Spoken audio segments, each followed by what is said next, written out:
வணக்கம் வெற்றியாளர்களே. இந்த வீடியோ நாடாளுமன்றம், அதாவது பகுதி 5ல் இருக்கக்கூடிய சரத்து 79லிருந்து 122 வரைக்கும் உள்ளது. நாடாளுமன்றம் பத்தி ஃபுல்ஃபில்லா பிரிச்சு மேய போறோம். அதாவது இப்போ இருக்கக்கூடிய தொகுதி மறுவரையறை அந்த மசோதா பத்தியும், அதுக்கு முன்னாடி உள்ள நாடாளுமன்ற கட்டிடமா இருக்கட்டும், நாடாளுமன்றம் சம்பந்தமா இருக்கக்கூடிய எல்லாமே, அதாவது ஸ்கூல் புக்ல இருந்து நடப்பு நிகழ்வுகள், அரசியல் புத்தகம் அப்படின்னு எல்லாத்தையுமே நம்ம கலந்து ஃபுல்ஃபில்லா படிக்க போறோம். அதாவது இனிமேல் நாடாளுமன்றம் சம்பந்தமா நம்மகிட்ட யாராவது கொஸ்டின் கேட்டாங்கன்னா அந்த கொஸ்டினுக்கு பதில் தெரியல அப்படின்னு சொல்லவே கூடாது. அந்த மாதிரி ஒரு வீடியோ. வாங்க வீடியோக்குள்ள போகலாம். ஃபர்ஸ்ட் நாடாளுமன்றம் அப்படின்றத நாடாளுமன்றம் வேறு பார்லிமெண்ட் வேறு அப்படின்னு நினைச்சிட்டு இருக்காங்க. அதாவது நாடாளுமன்றம் வேற பாராளுமன்றம் வேற அப்படின்னு நினைச்சிட்டு இருக்காங்க. அதாவது நாடாளுமன்றத்தை தான் பார்லிமெண்ட் அப்படின்னு ஆங்கிலத்தில் அழைக்கிறோம். அதே மாதிரி சன்சத் அப்படின்னு இந்திய பெயர்ல அழைக்கிறோம். அரசியலமைப்பில் நாடாளுமன்றத்திற்கு சன்சத் அப்படின்ற பேர் தான் கொடுத்துருக்காங்க. எப்படி கேட்கலாம்னா, இந்திய அரசியலமைப்பில் நாடாளுமன்றத்திற்கு என்ன பெயர் வழங்கப்படுகிறது அப்படின்னு கேட்டாங்கன்னா சன்சத் அப்படின்றது ஆகும். ஓகே, நாடாளுமன்றத்தின் அமைப்பு பற்றி பார்க்க போகிறோம். அதாவது நாடாளுமன்றம் அப்படின்றது 3 அமைப்பு அங்கங்களை கொண்டது. இந்த கொஸ்டின் போனதுல குரூப் 1ல் கேட்டிருந்தாங்க. அதாவது குடியரசுத் தலைவர் வந்து நாடாளுமன்றத்தை சேர்ந்தவர் இல்லை. குடியரசுத் தலைவர் வந்து நாடாளுமன்றத்தை சேர்ந்தவர் இல்லை. ஆனால் அவர் வந்து ஒரு அமைச்சரவை முடிஞ்சு அடுத்த அமைச்சரவை தொடங்க போது தொடக்கத்தில் பேசுவார். அதுக்கடுத்து நிதிநிலை அறிக்கையின் போது பேசுவார். அவ்வளோதான். மற்றபடி வந்து அவர் ஒரு அவையில் வந்து அமர்வதில்லை. ஆனால் சட்டங்கள் நிறைவேற்றி இவரது கையொப்பம் கண்டிப்பாக அவசியம். ஒரு மசோதா சட்ட திருத்தமாகறதுக்கும், ஒரு மசோதா செல்லுபடி ஆகிறதுக்கும், ஒரு நிதி மசோதாவை தொடங்குறதுக்கும் முற்றுப்புள்ளி வைக்கிறதுக்கும் இவரோட கையெழுத்து கண்டிப்பாக தேவை. லோக்சபா மக்களவை, இது மக்களால் நேரடியாக தேர்ந்தெடுக்கப்படும் உறுப்பினர்களை கொண்டது. இதன் மொத்த இடங்கள் 543. ராஜ்யசபா மாநிலங்களவை, இது மாநில சட்டமன்ற உறுப்பினர்களால் தேர்ந்தெடுக்கப்பட்ட உறுப்பினர்களை கொண்டது. இதன் மொத்த இடங்கள் 245. ஆக்சுவலா இது வந்து நாடாளுமன்றத்தின் 3 அங்கங்கள்னு பார்த்தீங்கன்னா குடியரசுத் தலைவர், லோக்சபா, ராஜ்யசபா. ஓகேவா? குடியரசுத் தலைவர், மக்களவை, மாநிலங்களவை இது சேர்ந்தது தான் நாடாளுமன்றம். அடுத்து பாருங்க, நாடாளுமன்றத்தின் பணிகள். நாடாளுமன்றத்தோட பணி, முக்கியமான பணியை சட்டம் இயற்றுவது தான். இது வரைக்கும் 106 சட்ட திருத்தங்கள் பண்ணியிருக்காங்க. அப்படின்னா பாருங்க, இப்போ காலம் போக போக காலத்துக்கு ஏற்ற மாதிரி சட்டங்களை திருத்துறாங்க. அதுதான் முக்கியமான ஒரு பணி. நாட்டிற்கு தேவையான புதிய சட்டங்கள் உருவாக்குவது மற்றும் பழைய சட்டங்களை மாற்றுவது இதன் முதன்மை பணி. நிர்வாகத்தை கண்காணித்தல் அப்படின்னா ஒண்ணுமே இல்லை. இப்போ ஆளுங்கட்சி அவங்க அதிகாரத்துல எதுவும் செய்ய முடியாம எதிர்கட்சி அதை தடுத்து நிப்பாட்டுறாங்க, கேள்வி கேட்கறாங்க நாடாளுமன்றத்துல. இப்படி பண்ணீங்களே, ஏன் உங்க இதுல ஆட்சியிலேயே இவ்வளவு பெண்கள் பாதுகாப்பு இல்லாம இருக்கிறாங்க அப்படின்னு கேள்வி கேட்கறாங்க. அதுவும் இல்லாம ஏதாவது தவறு செய்யும் போது இதே பண்ணீங்க கேள்வி கேட்கறாங்க. அதனால வந்து நிர்வாகத்தை கண்காணித்தல் அப்படின்றப்போ அமைச்சர்கள் மற்றும் அரசாங்கத்தின் செயல்பாடுகள் கேள்வி எழுப்புவதன் மூலம் கட்டுப்படுத்தப்படுகிறது. நிதி மேலாண்மை. நிதி மேலாண்மை அப்படின்றப்ப உங்களுக்கு தெரிஞ்சிருக்கும். வரவு செலவு திட்டத்தை ஆய்வு செய்து ஒப்புதல் அளிக்கிறது. அதாவது நிதிக்குழுவே வந்து நாடாளுமன்றத்திற்கு தான் அதோட அறிக்கை அனுப்பும், இந்த அளவுக்கு ஒதுக்குங்க அப்படின்னு. அதாவது பரிந்துரை வழங்குறதுக்காக தான் நிதிக்குழு, நிதி ஆயோக் எல்லாமே. இப்போ திட்டக்குழுக்கு மாற்றம் நிதி ஆயோக் கொண்டு வந்திருக்காங்க. நிதி ஆயோக்குமே ஒரு ஆலோசனை வழங்கக்கூடிய ஒரு குழு தான். இந்த மாநிலங்களுக்கு இவ்வளோ பிரித்து கொடுங்க அப்படின்னு ஆலோசனை வழங்கக்கூடிய ஒரு குழு. அப்போ வந்து வரவு செலவு திட்டங்களை இப்போ நிர்மலா சீதாராமன் கூட வாசிச்சாங்க, பட்ஜெட் தாக்கல். அப்போ வந்து பட்ஜெட் தாக்கலாக இருக்கட்டும், நிதியை பிரித்து கொடுக்குறதா இருக்கட்டும், எல்லாமே வந்து நிதி மேலாண்மையை பண்ணக்கூடியது வந்து நாடாளுமன்றம் தான். இப்போ நாடாளுமன்றத்தோட முக்கியமான பயன்கள் என்ன, பணிகள் என்ன அப்படின்னா, சட்டம் ஏற்றுறது, ஒரு நிர்வாகத்தை கண்காணிக்கிறது, நிதி மேலாண்மை. புதிய நாடாளுமன்ற கட்டிடம். ஓகேவா? இது 2023ல் உள்ள கரண்ட் அஃபேர். ஆனால் இப்பவும் கேட்டுட்டு இருக்காங்க, அதனால இதை தெரிஞ்சுக்கங்க. முன்பு ஆங்கிலேயர் காலத்தில் கட்டப்பட்ட பழைய கட்டடம் நாடாளுமன்றம் இயங்கியது. ஆனால் 2023 அன்று அதிநவீன வசதிகள் கூடிய புதிய நாடாளுமன்ற கட்டிடம் டெல்லியில் திறக்கப்பட்டு தற்போது அங்கே கூட்டங்கள் நடைபெறும். டெல்லியில பழைய கட்டடம் இருந்த அதே இடத்துல முன்னாடி கட்டியிருக்காங்க. ஓகேவா? இது ஜெனரல் விஸ்டா திட்டம் இல்லது, ஜெனரல் விஸ்டா அந்த இடத்துல கட்டப்பட்டிருக்கு. அந்த இடம் பேரே ஜெனரல் விஸ்டா தான், அந்த நாடாளுமன்றம் இருக்கக்கூடிய இடம் பேர். ஓகேவா? முக்கியமான அங்கங்கள். முக்கியமான அங்கம் என்ன பார்த்தீங்கன்னா, இந்தியாவில் உச்சகட்ட சட்டமேற்றும் அதிகாரம் நாடாளுமன்றத்தில் தான் உள்ளது. கூட்டத்தொடர்கள், அதாவது நாடாளுமன்றம் கூடக்கூடியது ஆண்டுக்கு 3 முறை கூடுவாங்க. ஆக்சுவலா இந்த 3 முறை அப்படின்றத நீங்க சும்மா பார்த்துட்டு போனீங்கன்னா கண்டிப்பா தப்படிடுவீங்க. அதாவது 3 முறை அப்படின்றது பட்ஜெட் கூட்டத்தொடர். பட்ஜெட் கூட்டத்தொடர் ஜனவரி மாசம் கூட்டத்தொடர் தொடங்காது, பிப்ரவரியிலேருந்து மே தான் தொடங்கும். அதாவது இதுதான் மிக நீண்ட கூட்டத்தொடர். அதாவது பட்ஜெட் கூட்டத்தொடர் தான் மிக நீண்ட கூட்டத்தொடர். எது நீண்ட கூட்டத்தொடர் அப்படின்னு கேட்டாங்கன்னா பட்ஜெட் கூட்டத்தொடர். எது குறுகிய கால கூட்டத்தொடர் அப்படின்னு கேட்டாங்கன்னா குளிர்கால கூட்டத்தொடர். ஓகேவா?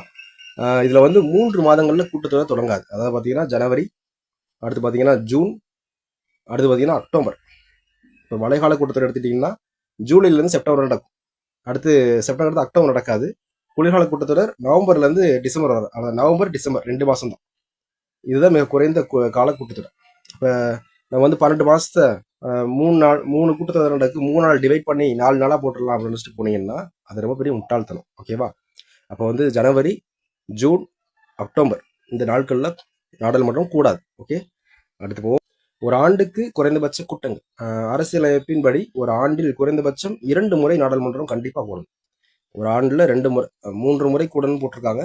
ஆனால் 2 முறை கண்டிப்பாக கூடியாகணும் அப்படின்னு சொல்கிறாங்க. கூட்டங்களுக்கு இடையேயான இடைவெளி. நாடாளுமன்றத்தின் இரு கூட்டத்தொடருக்கு இடையே உள்ள இடைவெளி 6 மாதங்களுக்கு மிகாமல் இருக்கணும். அதாவது ஒரு ஆண்டை 12 மாதம், அது 2ஆக பிரிச்சோம்னாலே 6 மாதம் தான் வரும். அப்புறம் அது உங்களுக்கு தெரிஞ்சிடும் 6 மாதங்கள் மிகாமல் இருக்கணும். அதாவது ஒரு கூட்டத்தொடர் முடிந்து 6 மாதத்திற்குள் அடுத்த கூட்டத்தை தொடங்கணும் அப்படின்னு சொல்கிறோம். ஓகேவா? பங்கேற்க வேண்டிய நபர்களின் எண்ணிக்கை தான் குவாரம் அப்படின்னு சொல்லுவாங்க. அதாவது குறைந்தபட்சம் அந்த நாடாளுமன்றத்தில் பங்கேற்க வேண்டிய நபர்களோட எண்ணிக்கை தான் குவாரம் அப்படின்னு சொல்றாங்க. அதாவது நாடாளுமன்றத்தில் ஒரு அவையில் கூட்டம் நடைபெற வேண்டுமானால் அந்த அவையில் மொத்த உறுப்பினர்கள் 10ல் 1 பங்கு உறுப்பினர்கள் அவையில் கண்டிப்பா இருக்கணும். உதாரணமா எடுத்துட்டீங்கன்னா மக்களவையில மொத்த உறுப்பினர்கள் 543 பேர்ல 55 பேர் இருக்கணும். மாநிலங்களவை எடுத்துட்டீங்கன்னா 245 பேர்ல 25 பேர் அந்த அவையில கண்டிப்பா இருக்கணும். இப்ப நம்ம பார்ப்போம், நியூஸ்ல எல்லாம் பார்ப்போம், அதாவது எதிர்க்கட்சி தலைவர் வெளிநடப்பு செஞ்சார் அப்படின்ற மாதிரிலாம் போடுவாங்க. அப்போ வந்து அவங்க எல்லாம் வெளிநடப்பு போயிட்டாங்கன்னா அவையில் இருக்கக்கூடிய எண்ணிக்கை குறைஞ்சிரும்.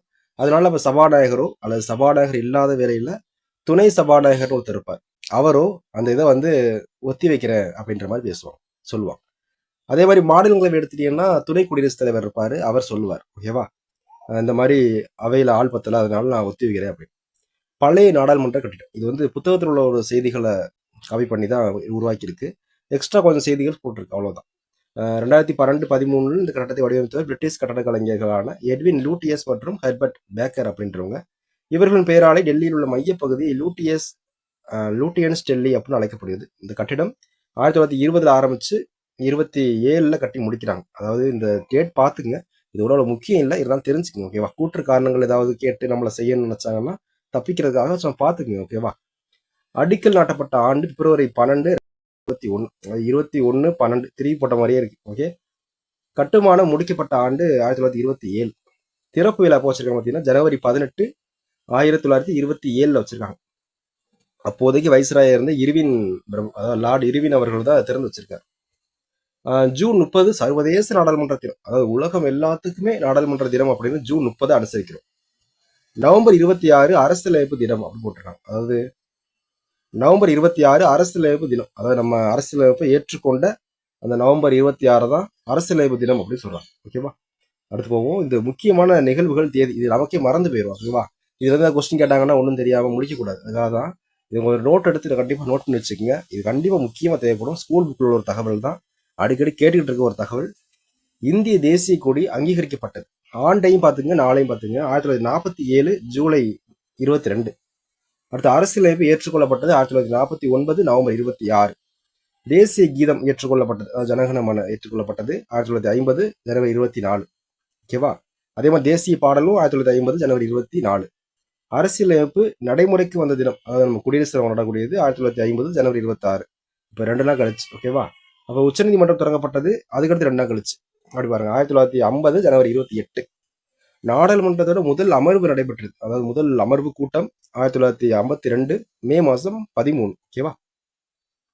இந்த இடம், ஓகேவா, இந்த கட்டடம் இந்தியாவின் தலைநகரான புதுடெல்லியில் புகழ்பெற்ற சன்சாத் மார்க், சன்சாத்னா தெரியும் உங்களுக்கு, நாடாளுமன்றம் அப்படின்றது, அதாவது பழைய கட்டிடம். ஓகேவா? அமைந்துள்ளது. இது ஜென்ரல் விஸ்டா என்று அழைக்கப்படும் பகுதியின் ஒரு முக்கிய அங்கம். அதாவது ஜென்ரல்னா மைய பகுதி அப்படி வச்சுக்கோங்க. ஜென்ரல் விஸ்டா அப்படின்னு சொல்லக்கூடிய அந்த இடம் புதுடெல்லியில் ஜென்ரல் விஸ்டான்னு சொல்லக்கூடிய இடத்துல இந்த கட்டடம் அமைஞ்சிருக்கு. ஓகேவா? அடுத்து போவோம்.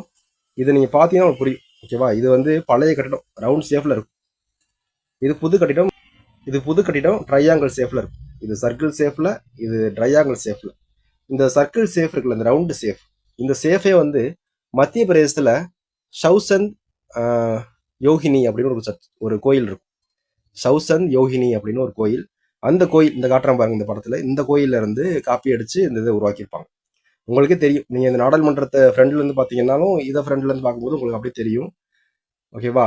பழைய கட்டடத்தின் இன்றைய நிலை என்னன்னு பாத்தீங்கன்னா, இப்போ பழைய கட்டடத்தை எப்படி வச்சிருக்காங்க அப்படின்னு பாத்தீங்கன்னா, 2023 புதிய பாராளுமன்றம் திறந்துட்டாங்க மே மாசம். இந்த பழைய கட்டிடம் இந்தியாவின் அரசியல் வரலாற்றை போற்றும் விதமாக சம்விதன் சதன், சம்விதன் சதன் அப்படின்றது அரசியலமைப்பு இல்லம் அப்படின்னு பேரை மாத்துறாங்க. அரசியலமைப்போட இல்லம் பாது அப்படின்னு பேரை மாத்தி விட்டு ஒரு அருங்காட்சியகமாகவும் ஒரு வரலாற்று சின்னமாகவும் அதை பாதுகாத்துக்கிட்டு இருக்காங்க. ஓகேவா? இந்த கட்டிடத்தின் வட்ட வடிவ அமைப்பு மத்திய பிரதேசத்தில் உள்ள சௌசந்த் யோகினி அப்படின்ற கோயிலில் வட்ட வடிவ அமைப்பை தழுவி எடுக்கப்பட்டது. அவ்வளவுதான். இப்போ வந்து பழசுக்கும் புதுசுக்கும் கொஞ்சம் வித்தியாசம் பார்த்து, முதல்ல பழைய கட்டத்துக்கு தான் சன்சந்த் பவன் அப்படின்ற பேரை வச்சிருந்தாங்க. இப்ப பழைய கட்டத்துக்கு சம்விதன் சன் அரசியலமைப்பு இல்லம் அப்படின்னு பேரை மாத்தி விட்டுட்டு புதிய கட்டத்துக்கு சன்சந்த் பவன் அப்படின்னு பேர் வச்சிட்டாங்க. சன்சந்த்னா உங்களுக்கு தெரியும், நாடாளுமன்றம். ஓகேவா? ஹிந்தியில வரக்கூடிய எல்லா பேர்லயும் பவன்ற பேர் வந்துடும். ஓகே தானே? அப்ப அடுத்து பாருங்க, ரெண்டுமே ஒரே இடத்துல அமைஞ்சிருக்கு. புதுடெல்லி தான். ஓகேவா? அடுத்து பாருங்க, இது வட்ட வடிவம் உடையது சர்க்கிள் சேஃப், இது முக்கோண வடிவம் உடையது ட்ரையாங்கிள் சேஃப். இது அடிக்கல் நாட்டப்பட்டது 1921 பிப்ரவரி 12, இது 2020 டிசம்பர் 10ஆம் தேதி. ஓகேவா? டிசம்பர் 10ஆம் தேதி.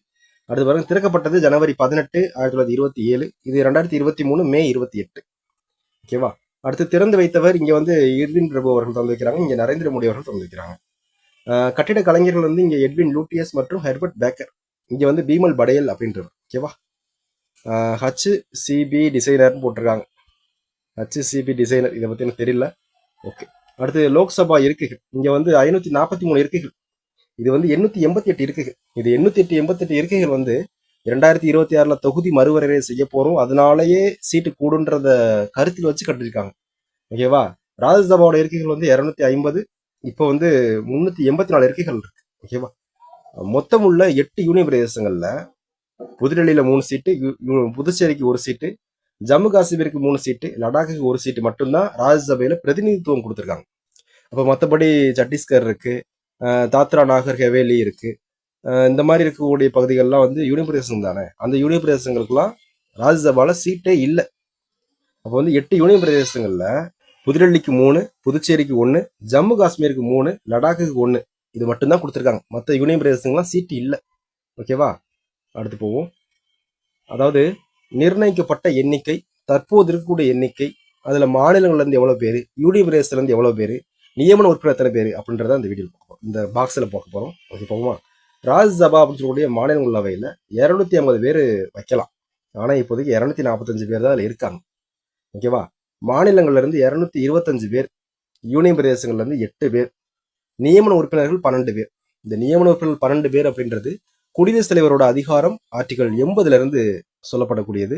அதாவது அறிவியல், தொழில்நுட்பம், விஞ்ஞானம், இதுல சிறந்து விளங்கக்கூடிய 12 பேரை குடியரசுத் தலைவர் மாநிலங்களவையில உறுப்பினராக இணைப்பார். ஓகேவா? அந்த தான் 12 பேர். ஓகேவா? அதான் ஆர்டிகல் 80 ஞாபகம் வச்சுங்க. அடுத்து லோக்சபா மக்களவை, லோக்சபால 552 பேர் வரை இருக்கலாம். இப்போ 543 பேர் இருக்காங்க. 524 பேர் மாநிலங்கள்ல இருந்தும் 19 பேர் யூனியன் பிரதேசங்கள் இருந்து. அதாவது அதிகபட்சம் 20 பேர் இருக்கலாம் அப்படின்னு 31வது சட்ட திருத்தம் 72 1972ல சொல்லியிருக்காங்க. ஆனா இப்போ வந்து 19 பேர் தான் இருக்கிறாங்க. இந்த நியமன உறுப்பினர்கள் வந்து 2 ஆங்கிலோ இந்தியர்கள் இருக்கணும். ஓகேவா? அது 331வது ஆர்டிகல்ல குடியரசுத் தலைவருக்கு வழங்கக்கூடிய பவர். ஆனா இந்த 0 போட்டிருக்காங்களே, ஏன் பார்த்தீங்கன்னா 104வது சட்ட திருத்தம் 2009ல கொண்டு வருவாங்கன்னு நினைக்கிறேன். அதுல வந்து இந்த 2 நியமன உறுப்பினர்கள் இனிமே வைக்கக்கூடாது அப்படின்னு சொல்லிடுவாங்க. ஓகேவா? அந்த சட்ட திருத்தம் அதுக்காக கொண்டு வந்ததுதான். அதனால இப்ப இனிமே வந்து நியமன உறுப்பினர் இல்ல, 0 தான். ஓகேவா? முக்கியமான சட்ட திருத்தங்களை கீழே பார்ப்போம். அப்படியே ஃபர்ஸ்ட் 31வது சட்ட திருத்தம் 1972ல வந்தது. இந்த சட்ட திருத்தம் மக்களவை உறுப்பினர்கள் எண்ணிக்கையை உயர்த்துவதற்காக கொண்டு வரப்பட்டது. அதாவது 1971ல மக்கள் தொகை கணக்கெடுப்பின் அடிப்படையில், அதன் அடிப்படையில் மக்களவையில் வந்து 500 பேர் வந்திருக்காங்க. அதை இப்ப எவ்வளவு மாத்திருக்காங்கன்னு பாத்தீங்கன்னா, சரி இங்க தப்பா கொடுத்துருக்கு. அதாவது என்னன்னா, இங்க 545 இல்ல, 552 பேர் வரணும். அதாவது 500 பேரா இருந்தது 552 மாத்தினது இந்த 1971ல வந்து 31வது சட்ட திருத்தம் தான். ஓகேவா? அதுல மாநிலங்கள்ல 500 பேர் முதல் எடுத்துட்டு இருக்காங்க. இப்ப 525 ஆயிடுச்சு.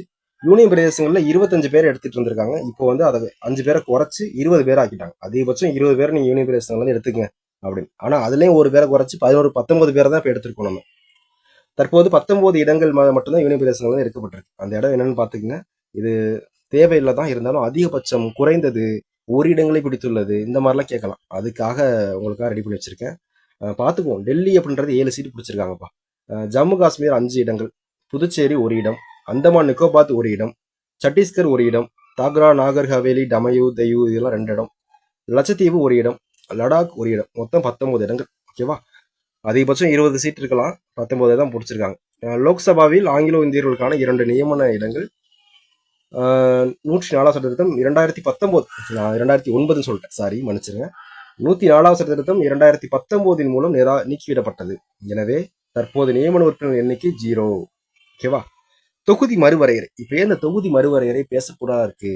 ஏன் தென் மாநிலங்கள் தொகுதி மறுவரையறையை ரொம்ப எப்படி நான் சொல்றதுன்னா எதிர்க்கிறாங்க அப்படின்னு பாத்தீங்கன்னா, தொகுதி மறுவரையறை செஞ்சாங்கன்னா தமிழ்நாடு தென் மாநிலங்களுக்குள்ள ரொம்ப பெரிய பாதிப்பு இருக்கும். ஏன்னு கேட்டீங்கன்னா, நம்ம வந்து மக்கள் தொகையை வந்து அந்த சராசரியை ஈக்குவல் பண்ணிட்டு இருக்கோம். அதாவது குடும்ப கட்டுப்பாடு முறையா இருக்கட்டும், ஒருவனுக்கு ஒருத்தி, நாம் இருவர் நமக்கு இருவர், அல்லது நமக்கு ஒருவர் தான் இருக்கு ஆனா இருவர் அதிகபட்சம். மற்றபடி மருத்துவமனைகள்லாம் வெளியில பாத்தீங்கன்னா ஒரு பாக்ஸ் வச்சு அதுல இந்த ஆணுரைகள்லாம் வச்சிருப்பாங்க. இதெல்லாம் வந்து நம்ம சைட்ல தான் இருக்கும். அங்கிட்டு வட மாநிலங்கள் போனீங்கன்னா இந்த கட்டுப்பாடுகள் இல்லை. வட மாநிலங்கள்ல அங்க வந்து அதிகமான மக்கள் தொகை பெருகி போயிட்டாங்க. இப்ப உத்தரப்பிரதேசத்துக்குலாம் மக்களவையில 80 சீட்டு, நமக்கு வெறும் 39 சீட்டு தான். இப்ப தொகுதி மறுவரை பண்ணும்போது உத்தரப்பிரதேசத்துல இருக்க மக்கள் தொகைக்கு அது 100 120 கூட ஆகலாம். ஆனா தமிழ்நாடு 39ல இருந்து 42 ஆகும், அவ்வளவுதான். இப்ப வந்து பாருங்க, உத்தரப்பிரதேசம் மட்டுமே அதிகார பலத்தை இங்க காட்டலாம். ஏன்னா இங்க அவ்வளவு பேர் சீட் இருக்காங்க. ஓகேவா? அவ்வளவு பேரும் இங்க வந்து அதிகார பலத்தை காட்டுவாங்க. தொகுதி மறுவரையறை அப்படின்றது இதுக்கு முன்னாடி 2 தடவை கொண்டு வந்திருக்காங்க. அதாவது 42வது சட்ட திருத்தம் 1976 அந்த நேரத்தில் கொண்டு வந்திருக்காங்க. அப்பவும் அது வந்து 1971 கணக்கெடுப்படி தான் அந்த இது இருக்கு, தொகுதி மறுவரை இருக்கு. ஆனா அப்போதைக்கு அந்த சட்டத்தை என்ன சொல்லிட்டாங்கன்னா, 2000க்கு அப்புறம் நீங்க பண்ணிக்கங்க, அது வரைக்கும் பண்ணாதீங்க அப்படின்னு சொல்லி முடிச்சிட்டாங்க. அடுத்தது 2001 கணக்கெடுப்பு நடத்தி முடிக்கிறாங்க. முடிச்சுட்டு 84வது சட்ட திருத்தம் 2001 அந்த இடத்துல போய் இப்போதான் 2001 கணக்கெடுப்பு எடுத்தாச்சு, 15வது கணக்கெடுப்பு எடுத்தாச்சு, இப்போ வந்து பண்ணுவோம், இப்போதான் மக்கள் அதிகமாயிட்டாங்க, தொகுதி மறுவரை பண்ணுங்க அப்படின்னு சொல்லும் போதும் 1971 கணக்கெடுப்பு இருக்கட்டும், நீங்க 26க்கு அப்புறம் பண்ணுங்க அப்படின்ட்டாங்க. ஓகேவா?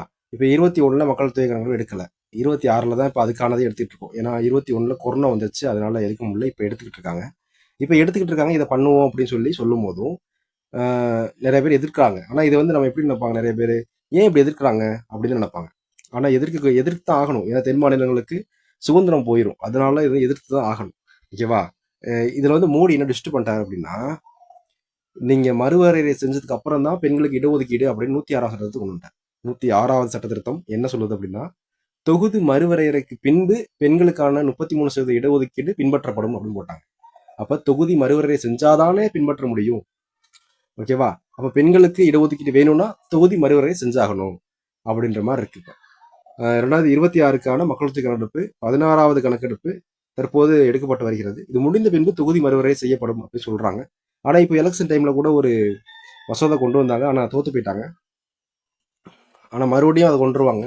ஏன்னா இது வந்து தற்காலிகமான ஒரு நிகழ்வு தான், மறுபடியும் கொண்டு வந்துட்டு தான் இருப்பாங்க. சட்டம் 82 என்ன சொல்லுது அப்படின்னா, தொகுதி மறுவரையறை பற்றி பேசுது. 82வது சட்ட திருத்தம் தொண்டை கட்டிக்கிச்சு. ஓகே. மகளிர் இடஒதுக்கீடு சட்டம் 2023 நாடாளுமன்றத்தில் பெண்களுக்கு 33% இடஒதுக்கீடு வழங்கும் சட்டம் ஏற்கனவே நிறைவேற்றப்பட்டுருச்சு. ஆனாலுமே இந்த இடஒதுக்கீடு தொகுதி மறுவரையறைக்கு பின்புதான் அமலுக்கு வரும் என்று இந்த சட்டத்தில் தெளிவாக கூறப்பட்டுள்ளது. இந்த சட்டத்தை தெளிவாக கூறப்பட்டுள்ளது அப்படின்றாங்க. ஓகே, அடுத்து போவோம். இதுதான் இப்போ வந்து நாடாளுமன்றம் இருக்கக்கூடிய அமைப்பு, கட்டமைப்பு. ஓகேவா? லோக்சபால எத்தனை பேர் இருக்காங்க, ராஜ்யசபால எத்தனை பேர் இருக்காங்க, அந்த சீட்டு இதெல்லாம் பார்த்துக்கங்க. ஓகேவா? அது மொத்தமா வந்து லோக்சபால 543 பேர் இருக்காங்க. இங்கிட்ட இருந்து போங்க 3 4 5ன்னு வரும். இங்கிட்ட இருந்து போனா 3 4 5. அதே மாதிரி ராஜ்யசபால பார்த்தீங்கன்னா 245 பேர் இருக்காங்க. இதெல்லாம் ரைமிங் வச்சுக்க முடியாது. இங்கே 245 பேர் இருக்காங்க. ஓகேவா? மாநிலங்கள்ல இருந்து 530 பேர், யூனியன் பிரதேசங்கள்ல இருந்து 13 பேர், மொத்தம் சேர்த்து தான் 543 பேர். ஓகேவா? நியமன உறுப்பினர் இல்லை, நமக்கு தெரியும். 2019 கொண்டு வந்து 104வது சட்டத்தின் அடிப்படையில் நியமன உறுப்பினர்கள் நீக்கப்பட்டார்கள் அப்படின்னு. அதே மாதிரி மாநிலங்கள் மற்றும் யூனியன் பிரதேசங்கள்ல இருந்து இங்கே 233 பேர், நியமன உறுப்பினர்கள் 12 பேர். இந்த 233 பேர்ல மாநிலங்கள்ல இருந்து 229 பேரும், யூனியன் பிரதேசங்கள் ஒதுக்கப்பட்ட 8 சீட்ல இருந்து 4 பேரும் எடுத்திருக்காங்க. ஓகேவா? இவ்வளவு பேர் சேர்ந்து தான் 245 இங்க இருக்காங்க. அதே மாதிரி இங்க இவ்வளவு பேர் சேர்ந்து தான் 543 பேர் இருக்காங்க. ஓகேவா? தொகுதி மறுவரை செய்யும் போது வட மாநிலங்கள்ல தொகுதிகள் இன்னும் அதிகமாகும். ஏன்னா மக்கள் தொகை அதிகம். இங்கிட்டு தென் மாநிலங்களில் பார்த்தீங்கன்னா கொஞ்சம் சீட்டுகள் கம்மியாக தான் இருக்கும். ஓகேவா? இதுதான் காரணமா இருக்கு இப்போதைக்கு. அப்போ நிதி ஒதுக்கீடு செய்யும் போதும் சீட்டு அதிகமாக இருக்கவங்களுக்கு அதிகமான நிதி ஒதுக்கீடு செய்வாங்க, சீட்டு கம்மியாக இருக்கவங்களுக்கு ரொம்ப கம்மியாக ஒதுக்கீடு செய்வாங்க. அப்போ வந்து நம்ம மாநிலத்தை ரன் பண்ணுறதுக்கு முக்கியமாக வந்து மத்திய அரசு ஒதுக்கக்கூடிய நிதி வந்து பெரும் பங்களிப்பு அளிக்கக்கூடிய ஒன்று. அப்போ இதெல்லாம் தடைப்படும் அப்படின்றதுக்காக தான் தென் மாநிலங்கள் இதை வந்து எதிர்க்கிறாங்க. ஓகேவா? சரத்து 79 அப்படின்றது இந்திய பாராளுமன்றம் அப்படின்றது குடியரசுத் தலைவரையும் மாநிலங்களவை மக்களவை எனப்படும் 2 அவைகளையும் கொண்டது அப்படின்னு தெளிவாக சொல்றாங்க. இந்திய நாடாளுமன்றம் சட்டம் அதாவது ஆர்டிகல் 79லேருந்து 122 வரைக்கும் என்ன சொல்றாங்க அப்படின்றத பார்ப்போம். ஓகேவா? அதாவது மத்திய அரசு அப்படின்னு எடுத்துட்டோம்னா 52லேருந்து 151 வரை இருக்கு. அதுல வந்து குடியரசுத் தலைவர், துணை குடியரசுத் தலைவர், பிரதமர் எல்லாரும் வருவாங்க. அதுல நாடாளுமன்றம் பற்றி மட்டும்தான் 79லேருந்து 122 வரைக்கும். ஓகேவா? சென்ட்ரல்ல பாதி கட் பண்ணி எடுத்தோம்னா அது நாடாளுமன்றம். ஓகேவா? இதை பூரா பார்த்துருவோம் அப்படியே.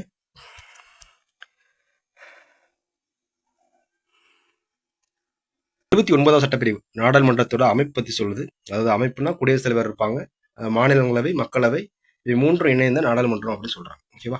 அடுத்தபடி பார்த்தா 80 அதாவது மாநிலங்களவை பத்தி சொல்லுது. ஓகேவா? ஃபர்ஸ்ட் நாடாளுமன்றம், அதுல இருந்து பிரிஞ்சு மாநிலங்களவை. மாநிலங்களவை என்பது மொத்த உறுப்பினர்கள் 250 பேர், அவர்களின் தேர்வு செய்யும் முறை பற்றி கூறுது.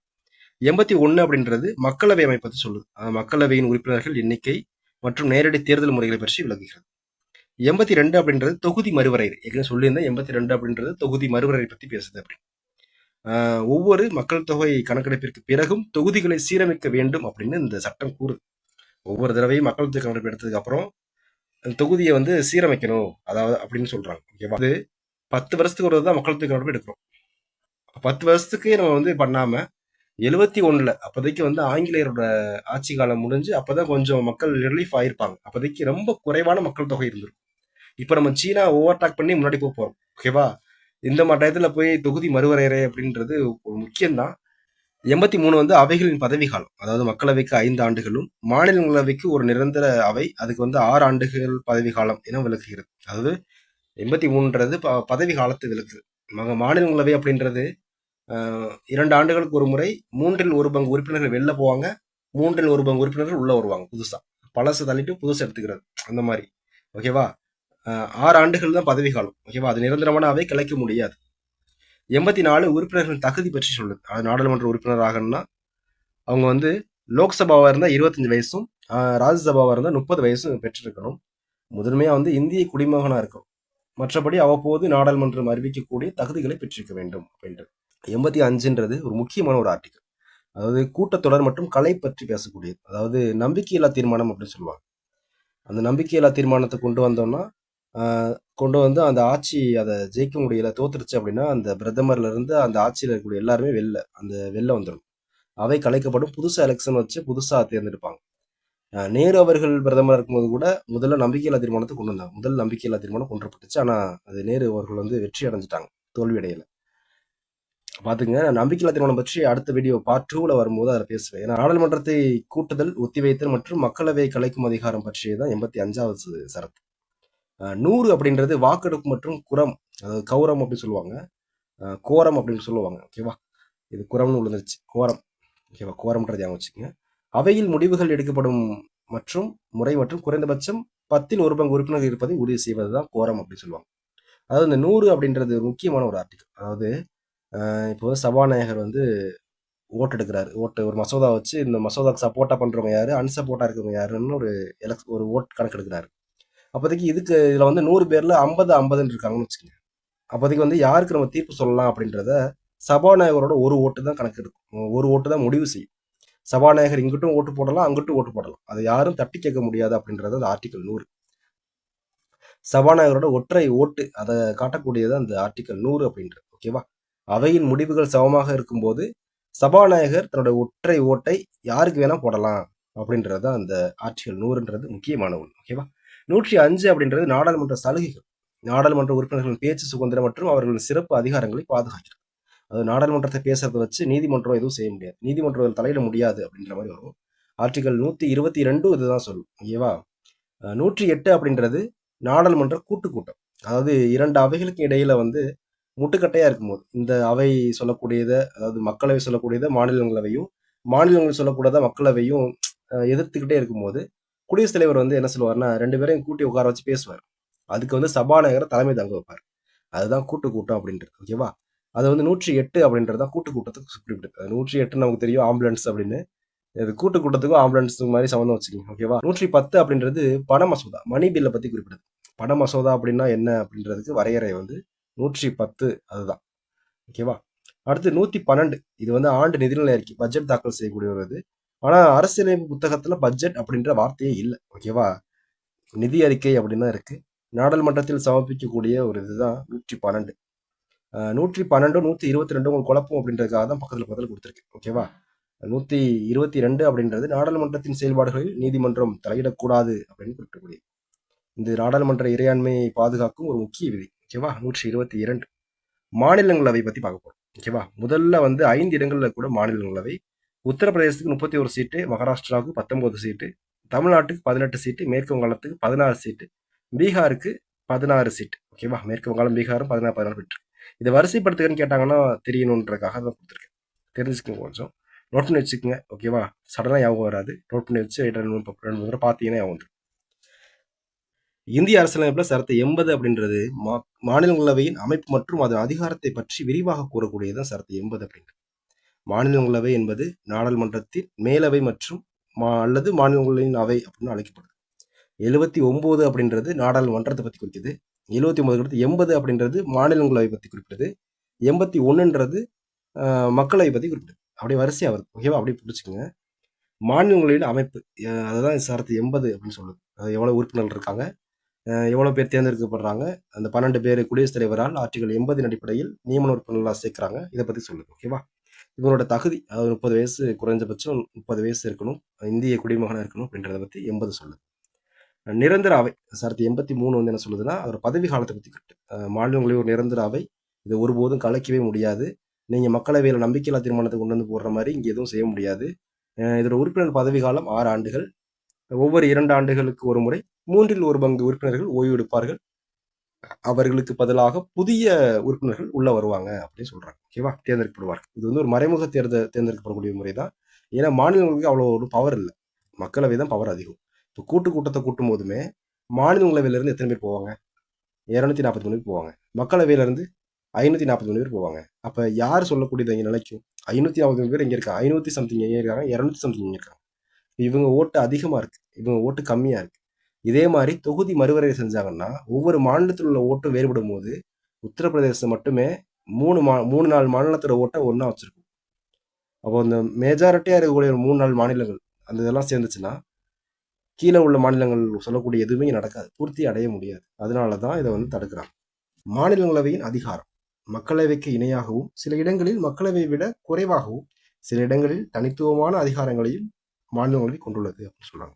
சொல்லப்போனா மக்களவை தான் அதிக அதிகாரம் கொண்டது, மாநிலங்களவை சில இடங்கள்ல அதிகாரம் உள்ளது. ஓகேவா? அது என்னன்னு பார்த்துருவோம். ஓகே. சாதாரண மசோதாக்கள் நிறைவேற்றுவதில் மக்களவைக்கு இணையாக அதிகாரம் இதற்கு உண்டு. இரு அவைகளும் இடையே கருத்து வேறுபாடு ஏற்பட்டால் சரத்து 108 படி கூட்டம் மூலம் தீர்வு காணப்படுது. ஆனால் கூட்டம் போட்டாங்கன்னா அதிக ஓட்டு கொண்டுள்ளது மக்களவை தான், அதிக உறுப்பினர்கள் கொண்டது. அதனால மக்களவை தான் அதில் வின் பண்ணும். அரசியலமைப்பு திருத்தம் அரசியலமைப்பு சட்டத்தை திருத்தும் மசோதாக்களில் மாநிலங்களவைக்கு மக்களவைக்கு இணையாக அதிகாரம் உண்டு அப்படின்னு சொல்றாங்க. அதாவது சிறப்பு பெரும்பான்மை, அறுதி பெரும்பான்மை, சிறப்பு அறுதி பெரும்பான்மை அப்படின்னு 3 விதமா சொல்லுவாங்க சட்ட திருத்தத்தை. ஓகேவா? திருத்தங்கள்ல மக்களவைக்கு இணையாக மாநிலங்களவைக்கு அதிகாரம் உண்டு அப்படின்னு சொல்றாங்க. துணை குடியரசுத் தலைவரின் நீக்கம். துணை குடியரசுத் தலைவர் அப்படின்றவர் யாரு? மாநிலங்களவையோட தலைவர், பதவி வழி தலைவர். ஆர்டிகல் 89 இருக்கட்டும், ஆர்டிகல் 64 இரண்டுலையுமே பதவி வழி மாநிலங்களவை தலைவர், குடியரசு துணைத் தலைவர் அப்படின்னு சொல்லியிருப்பாங்க. அப்ப இந்திய துணை குடியரசுத் தலைவரோட பதவி நீக்கிறது அந்த மாநிலங்களில் இருக்கக்கூடிய உறுப்பினர்கள் தான். ஓகேவா? மாநிலங்கள் மட்டும்தான் அது கொண்டு வர முடியும். ஓகேவா? துணை குடியரசுத் தலைவர், அதாவது மாநிலங்களவையோட தலைவர், மாநிலங்களவையோட தலைவரான துணை குடியரசுத் தலைவர் நீக்கிறது அங்கே மட்டும்தான் முடியும். அடுத்து மாநிலங்களவைக்கு மட்டுமே உள்ள தனித்துவமான அதிகாரங்கள் பார்த்தீங்கன்னா ஆர்டிகல் 249, அதாவது மானிய பட்டியலில் உள்ள ஒரு துறையில் நாடாளுமன்றம் சட்டத்தை இயற்ற வேண்டுமானால் மாநிலங்களவை அதற்கான தீர்மானத்தை நிறைவேற்ற வேண்டும். அதாவது இதை பத்தி நான் முழுசு சொல்றேன், இதை வாசிச்சோம்னா போர் அடிக்கும். அதாவது இப்போ மத்திய பட்டியல், மாநில பட்டியல், பொதுப்பட்டியல் அப்படின்னு பிரிச்சிருக்காங்க. இப்போ மத்திய பட்டியலில் நாடாளுமன்றம் சட்டை ஏற்றும், மாநில பட்டியலில் சட்டமன்றங்கள் சட்டை ஏற்றும், பொதுப்பட்டியலில் ரெண்டுமே சட்டை ஏற்றும். ஆனா நாடாளுமன்றம் ஏற்றக்கூடிய சட்டம் தான் இங்க ஜெயிக்கும். இப்போ 76ல் கல்வியை கூட மாநில பட்டியலிருந்து எதுக்கு மாத்திட்டாங்க? பொதுப்பட்டியலுக்கு மாத்திட்டாங்க. அதனால இப்போ நாடாளுமன்றம் மத்திய அரசு சொல்லக்கூடியதான் நடந்துகிட்டு இருக்கு. இப்போ கல்வி பொதுப்பட்டியல் இருக்கிறதுனால மத்திய அரசு ஹிந்தியை நம்ம உள்ள திணிக்கணும்னு நினைச்சாங்கன்னா அவங்க திணிக்கலாம். ஏன்னா அவங்க தான் அதில் அதிகாரம் செலுத்திக்கிட்டு இருக்காங்க. ஒருவேளை பொதுப்பட்டியல்ல பொதுப்பட்டியலில் மாநில அரசு இயற்றக்கூடிய சட்டம் வின் பண்ணணும் அப்படின்னா, அதாவது தாக்கு பிடிக்கணும் அப்படின்னா, குடியரசுத் தலைவர் வந்து மாநிலங்கள் பொதுப்பட்டியல் இயற்றக்கூடிய சட்டம் செல்லும் அப்படின்னு சைன் போட்டிருந்தாருன்னா மட்டும்தான் செல்லும். ஆனாலும் அப்படி சைன் போட்டிருந்தாலுமே அடுத்து மத்திய அரசு பொதுப்பட்டியல சட்டம் ஏற்றினாங்கன்னா அவங்க ஏற்றுறது தான் செல்லும். அதனால மத்திய அரசு தான் அதிக பவர். ஓகேவா? இப்போ மத்திய அரசு மத்திய பட்டியலில் சட்டம் ஏற்றலாம், பொதுப்பட்டியலில் சட்டம் ஏற்றலாம். மத்திய அரசு வந்து மாநில பட்டியலில் சட்டம் ஏற்றுறாங்க அப்படின்னா அதுக்கு வந்து இவங்க வந்து காரணமா இருக்காங்க. யாரு? மாநிலங்களவை. மாநில பட்டியலில் உள்ள ஒரு விஷயத்துல நாடாளுமன்றம் சட்டம் ஏற்றுறது தேசிய நலனுக்கானது அப்படின்னு இவங்க, அதாவது மாநிலங்களவை 249 படி சொன்னாங்கன்னா, நாடாளுமன்றம் மாநில அரசாங்கத்தோட பட்டியலில் இருக்க ஒரு சட்டத்தை ஏற்றுவாங்க. அது வந்து ஓராண்டு காலம் நிலைச்சு நிற்கும். அதுக்கு அடுத்து அதை நீடிக்கணும் அப்படின்னா ஓராண்டு காலம் முடிஞ்சோன்னே அடுத்தடுத்து மாநில பட்டியல் வந்து நாடாளுமன்றத்திட்ட நீடிக்கணும்னு சொல்லிக்கிட்டே இருக்கணும். சப்போஸ் அவங்க சொல்லலைன்னா அந்த 6 மாதங்கள்ல அது நிறைவடைஞ்சிடும், காலாவதி ஆயிரும். ஓகேவா? அதுதான் இந்த பேரால இருக்கு, நீங்க வாட்ச் பார்த்துக்கோங்க. ஓகே, அடுத்து போவோம். அப்படியே சரத்து 312 அப்படின்றது இந்தியாவிற்கு புதிய அனைத்து இந்திய பணிகளை உருவாக்குவது, அதாவது யூபிஎஸ்சி ஜாப்ஸை உருவாக்கக்கூடியது. அந்த பணிகளை உருவாக்கும் அதிகாரம் மாநிலங்களுக்கு மட்டும்தான் உண்டு. 312 அடிப்படை. குறைபாடுகள் பார்த்தீங்கன்னா பண மசோதா அதாவது சரத்து 110 படி பண மசோதாவை மாநிலங்களவையில் அறிமுகப்படுத்த முடியாது. மேலும் பண மசோதாவை நிராகரிக்கவோ அல்லது திருத்தவோ மாநிலங்களுக்கு அதிகாரம் இல்லை. அதனை அதிகபட்சம் 14 நாட்கள் மட்டும் தாமதப்படுத்த முடியும். அதாவது சாதாரண மசோதா, பண மசோதா. சாதாரண மசோதா அப்படின்றத 6 மாத காலத்துக்கு இவங்க தள்ளி வைக்கலாம், அதாவது தாமதப்படுத்தலாம் மாநிலங்களவை. அதே மாதிரி பண மசோதாவாக இருந்தால் 14 நாட்களுக்கு தாமதப்படுத்தலாம். அவ்வளோதான் பண்ண முடியும். அதை நிராகரிக்கவோ அதை நீக்கவோ எதுவுமே செய்ய முடியாது. அமைச்சரவையின் பொறுப்பு மத்திய அமைச்சரவை மக்களுக்கு மட்டுமே கூட்டு பொறுப்பாகும், மாநிலங்களவைக்கு அல்ல. அமைச்சரவை அப்படின்றது ஒவ்வொரு துறைக்கும் ஒரு அமைச்சர் இருப்பாங்க. கல்வி அமைச்சர், நிதி அமைச்சர், தொழில்துறை அமைச்சர், ஓகேவா? அந்த மாதிரி இருக்கிறவங்க எல்லாம் கேபினெட், அந்த அமைச்சர்கள் எல்லாருமே மக்களவைக்கு தான் பொறுப்பாக இருப்பாங்க, மாநிலங்களவைக்கு உங்க பொறுப்பே இல்லை. மக்கள் பிரதிநிதித்துவ சட்டம் 1951, இது வந்து முக்கியமான ஒரு சட்டம். இதுதான் ராஜ்யசபாவோட பதவி காலம் 6 ஆண்டு. 1/3 பங்கு உறுப்பினர்கள் 2 ஆண்டுக்கு ஒரு முறை ஓய்வு பெறுவார்கள் அப்படின்றத சொன்னது. அது மட்டும் இல்லாமல் மாநிலங்களவையில் இடஒதுக்கீடு முறை இல்லை அப்படின்ட்டு சொன்னதும் இதுதான். இந்த மக்களவையில் இடஒதுக்கீடு முறை இருக்கு, எஸ்சி எஸ்டி பெண்கள் இந்த மாதிரி இடஒதுக்கீடு முறை இருக்குனாலும் மாநிலங்களவையில் இந்த மாதிரி இடஒதுக்கீடு முறை இல்லை. ஓகேவா? சரத்து 80 அடிப்படையில் 12 மாநிலங்களவை உறுப்பினர்களை குடியரசுத் தலைவர் நியமிக்கும் அதிகாரம் உள்ளது. இது முன்னாடி சொல்லியாச்சு உங்கள்கிட்ட. அடுத்து வந்து மசோதா வகை, கால அவகாச விலக்கு. ஓகேவா?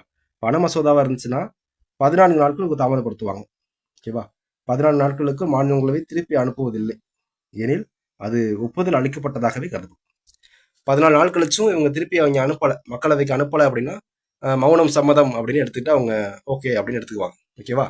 சாதாரண மசோதான்றது எவ்வளோ 6 மாதங்கள் தாமதப்படுத்தலாம். மக்களவையில் ஒரு சாதாரண மசோதாவை ஏற்றிட்டு அது இங்கே மாநிலங்களவைக்கு சம்மதமா அப்படின்னு கேட்டு அனுப்புறாங்க. அவங்க ஒரு 6 மாதத்துக்கு அதை அப்படி கிடப்பில் போடலாம். ஒரு மசோதாவை 6 மாதத்துக்கு நிலுவையில் வைக்க முடியும். அதற்கு பிறகு முடிவு எடுக்கப்படவில்லை என்றால் முட்டுக்கட்டை ஏற்பட்டுச்சுன்னா அப்போதைக்கு யார் வருவா? அப்போதான் ஹீரோ மாதிரி வருவார் நம்ம குடியரசுத் தலைவர். வந்து கூட்டத்தை கூட்டுங்கப்பா அப்படின்றவார். உடனே சபாநாயகர் வந்து 2 பேரையும் இங்கே உட்கார வச்சு பேசுவார். அப்படி பேசும்போது இவங்களுக்கு தான் அதிக ஓட்டு. யாரு? மக்களவைக்கு தான் அதிக ஓட்டு, அதிக பேர் இருப்பாங்க. அவங்க சொல்றதான் வின் பண்ணும். 2008 மாநிலங்களவையில் பெண்களுக்கான இடஒதுக்கீடு முறையை ஃபர்ஸ்ட் கொண்டுறாங்க. ஓகேவா? அப்போதைக்கு 2 சைடும் முட்டுக்கட்டா இருக்கவும் கூட்டத்தை கூட்டுங்கப்பா அப்படின்ட்டாங்க. அப்போ 2008 அந்த கூட்டத்தை கூட்டும் போது மாநிலங்களவை கொண்டு வந்ததுனால தோத்து போச்சு. இப்போ பெண்களுக்கான இடஒதுக்கீடு வந்து மக்களவையில் கொண்டு வந்த தீர்மானம், அதனால அது வின் ஆயிடுச்சு. அதை பற்றி கீழே பார்ப்போம். ஓகேவா? பெண்களுக்கான இடஒதுக்கீடு அந்த சட்ட திருத்தம் எப்படி நடந்துச்சு, அதோட பேர் என்ன, எல்லாத்தையும் பார்க்க போகிறோம். ஓகேவா? அப்படி அடுத்து போவோம். மக்களவை அப்படின்றது அதிகபட்சத்தை அப்படி வரிசையை பார்த்துக்குங்க. உத்தரப்பிரதேசத்துக்கு இப்போ 80 சீட் இருக்கு. தொகுதி மறுவரையில வந்தால் 140 சீட்டை ஒட்டி போகும் அப்படின்னு பேசிக்கிறாங்க. ஆனால் தமிழ்நாட்டுக்கு 5 சீட்டு தான் எகுரும் அப்படின்ற மாதிரி சொல்றாங்க. இது எப்படின்னு தெரியல. ஏன்னா நம்ம வந்து மக்கள் தொகை சராசரியே ஈக்குவலாக கடைபிடிச்சிக்கிட்டு இருக்கோம்.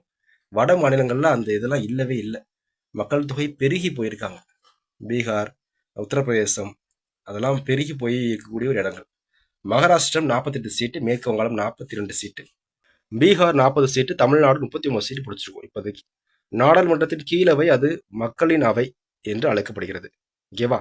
அமைப்பு சரத்து 81 வந்து அதை அமைப்பது சொல்லுது. மக்களவையில் எவ்வளவு பேர் இருப்பாங்க, உறுப்பினர் பத்தி குறிப்பிடுது.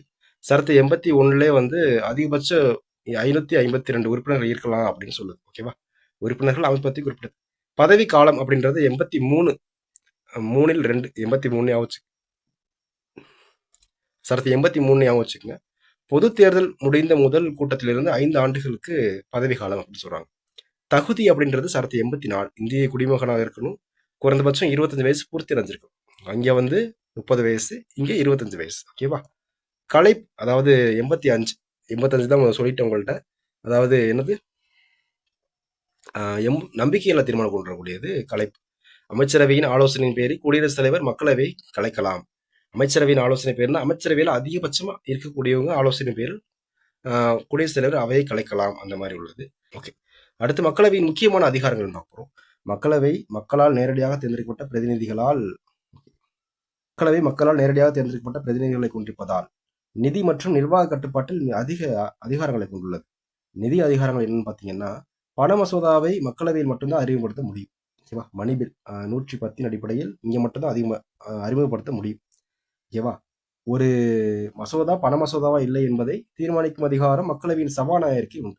சபாநாயகர் வந்து இஸ் அ மணி பில் அப்படின்னு போட்டு அவர் சைன் போட்டிருந்தா மட்டும்தான் அது வந்து பண மசோதாவா செல்லுபடியாகும். ஓகேவா? மேல் ஆதிக்கம். பண மசோதாவில் மாநிலங்களவை கூறும் திருத்தங்களை ஏற்கவோ அல்லது நிராகரிக்கவோ மக்களவைக்கு முழு அதிகாரம் உண்டு. பண மசோதாவை இவங்க ஏற்றுறாங்க, மக்களவை ஏற்றிட்டு மாநிலங்களுக்கு அனுப்பி வைக்கிறாங்க. அவங்க அதுல திருத்தம் பண்ணலாம், பண்ணாம இருக்கலாம், அதெல்லாம் அவங்க கண்டுக்கவே மாட்டாங்க. 14 நாளைக்கு அவங்க கிடப்பில் போடுவாங்க. அதுக்கு மேலேயும் கிடப்பில் போட்டாங்கன்னா 14 நாள் முடிஞ்ச உடனே இவங்க ஓகே சம்மதம் தெரிவிச்சிட்டாங்கன்னு முடிச்சிருவாங்க. ஓகேவா? அவ்வளவுதான். ஓகேவா? மாநிலங்களுக்கு அவ்வளோ ஒன்றும் பவர் இல்லை, கொஞ்சம் பவர்கள் தான். 249 312 இந்த மாதிரி, அவ்வளவுதான். நிர்வாக கட்டுப்பாடு அப்படின்றது கூட்டு பொறுப்பு. இந்திய அரசியலமைப்பு சரத்து 75 படி மத்திய அமைச்சரவை ஒட்டுமொத்தமாக மக்களவைக்கு மட்டுமே கூட்டு பொறுப்பாகும். நம்பிக்கையில்லா தீர்மானம் அமைச்சரவைக்கு எதிராக நம்பிக்கையில்லா தீர்மானத்தை மக்களவையில் மட்டுமே கொண்டு முடியும். இத்தீர்மானம் வெற்றி பெற்றால் பிரதமர் உள்ளிட்ட ஒட்டுமொத்த அமைச்சரவை பதவி விலக வேண்டும். ஓகே, சட்டமேற்றும் அதிகாரங்கள். சாதாரண மசோதாக்கள் மற்றும் அரசியலமைப்பு திருத்த மசோதாக்களில் மாநிலங்களவைக்கு இணையான அதிகாரம் மக்களவைக்கு உண்டு. இரு அவைகளுக்கு இடையே முட்டுக்கட்டை ஏற்பட்டால் கூட்டத்தில் மக்களவையின் பலம் அதிகமாக இருந்தால் அதன் முடிவே பெரும்பாலும் வெற்றி பெறும் அப்படின்னு முடிச்சிட்டாங்க. ஓகே, அதாவது இதர அதிகாரங்கள் பார்த்துருக்கேன். என்ன போட்டிருக்காங்க? ஓகே, குடியரசுத் தலைவர் மற்றும் துணை குடியரசுத் தலைவர் தேர்தல்களில் மக்களவை உறுப்பினர்கள் பங்கேற்கிறார்கள். அதாவது குடியரசுத் தலைவர் தேர்தலில் யார் யார் பங்கேற்பா? இப்போ குடியரசுத் தலைவர் தேர்தலில் யார் யார் பங்கேற்பான்னு பார்த்தீங்கன்னா, மாநிலங்களவை, மக்களவை, சட்டமன்ற உறுப்பினர்கள்லாம் பங்கேற்பாங்க. இதில் மாநிலங்களவையில் நியமன உறுப்பினர்கள் ஒரு 12 பேர் இருப்பாங்க. அதாவது குடியரசுத் தலைவர் நியமிக்கக்கூடிய உறுப்பினர்கள். அவர்கள் குடியரசுத் தலைவரோட தேர்தலில் பங்கேற்க மாட்டாங்க. துணை குடியரசுத் தலைவர் தேர்தலில் மட்டும்தான் பங்கேற்பாங்க. அது மட்டும் புரிஞ்சுக்குங்க. ஏன்னா துணை குடியரசுத் தலைவர் யாரு? 64 இருக்கட்டும், 89வது சரத்தா இருக்கட்டும், பதவி வழியில் அவர் வந்து மாநிலங்களவையோட தலைவர். இப்போ மாநிலங்களவையில் கூடிய உறுப்பினர் எல்லாரும் பங்கேற்கணும் அப்படின்றதுக்காக தான் அந்த 12 நியமன உறுப்பினர்களும் பங்கேற்கிறாங்க. ஆனால் குடியரசுத் தலைவர் தேர்தலில் அந்த 12 நியமன உறுப்பினர்கள் பங்கேற்க மாட்டாங்க. ஓகேவா? குடியரசுத் தலைவர் மற்றும் துணை குடியரசுத் தலைவர் தேர்தல்களில் மக்களவை உறுப்பினர்கள் பங்கேற்கிறார்கள். பொதுவாக மக்களவை உறுப்பினர் எல்லாருமே இதில் பங்கேற்றுவாங்க, ரெண்டுலையும் பங்கேற்பாங்க. மாநிலங்களிலிருந்து இந்த டிமாண்டு. ஓகேவா? உச்சநீதிமன்ற மற்றும் உயர்நீதிமன்ற நீதிபதிகளை பதவி நீக்கம் செய்யும் செயல்முறை மக்களவைக்கு முக்கிய பங்கு உண்டு. உச்சநீதிமன்றம் அல்லது உயர்நீதிமன்ற நீதிபதிகளை பதவி நீக்கம் செய்யக்கூடிய செய்முறையில் மக்களவைக்கு முக்கிய பங்கு உண்டு. மக்களவையில தான் இந்த ஒரு நீதிபதி மேல இவர் நீக்கணும் அப்படின்ற ஒரு மசோதா கொண்டு முடியும். கொண்டு வந்தா ஒரு குழு அமைச்சு அந்த நீதிபதியை விசாரிப்பாங்க. விசாரிச்சு அதை குடியரசுத் தலைவர் அவர்கள் அந்த நீதிபதி நீக்குவாங்க. ஓகே, இது ஒரு ப்ராசஸிங் இருக்கு. அது வந்து மக்களவையில கொண்டு முடியும், முக்கிய பங்கு வகிக்கும்.